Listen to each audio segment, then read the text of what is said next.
Sugar হুইসের তো অনেকগুলো item আছে, যার মধ্যে আমি ট্রাই করেছি 4টি আইটেম। তো আজকের ভিডিওতে আমি জানাবো আমার কোন আইটেমটা বেশি ভালো লেগেছে। পার্সোনালি আমার সব থেকে ফেভারিট হচ্ছে তাদের ইন হাউস ডাম্পলিংটা, যার ভিতরে অনেকগুলো সস এবং অনেক চিকেন দেয়া আছে, যা এটা টেস্টকে অনেক বেশি হাই করে দেয়। 5 পিস ডাম্পলিং এর দাম হচ্ছে 250 টাকা, কিন্তু যেসব স্টাফিং দেয়া আছে বা যা যা ব্যবহার করা হয়েছে তাতে এই ডাম্পলিংটাকে একদম পয়সা উসুল ডিল বলা যায়, মানে পুরাই অর্থিট।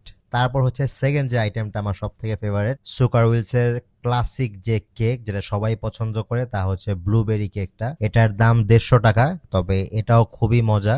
এটা খুবই সফট এবং ব্লুবেরির একটা ভালোই ফ্লেভার পাওয়া যায়, যার কারণে এটাকে আমি 2 নম্বরে রাখবো। 3 নম্বরে হচ্ছে তাদের নিউ আইটেম বোম্বলিনি। এটার ভিতরে ছিল হ্যাজেলনাট।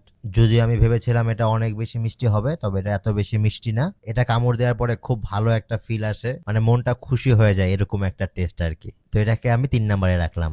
এবং সর্বশেষ হচ্ছে তাদের ক্যারামেল যে কেকটা, এটাও মজা। আমি বলবো না যে এটা 4 নম্বরে দেখে যে এটা মজা না, তবে এটা হচ্ছে অন্য তিনটার থেকে আমার কাছে একটু কম ভালো লেগেছে। তবে আমি যখন তাদের স্টলে ছিলাম বা তাদের শপে ছিলাম, তখন আমি দেখেছি যে অনেকে এটা অর্ডার করছে, মানে এটার চাহিদা যে কম তা না। তাই বলা যায় যে এটা হয়তো আমার কাছে 4 নম্বর থাকতে পারে, অনেকের কাছে এটা তাদের ফার্স্ট চয়েস। তো আজকের ভিডিও এ পর্যন্তই। আপনাদের কোন আইটেমটি বেশি ফেভারিট তা অবশ্যই আমাকে জানাবেন। দেখা হবে পরবর্তী ভিডিওতে। আসসালামু আলাইকুম সবাইকে।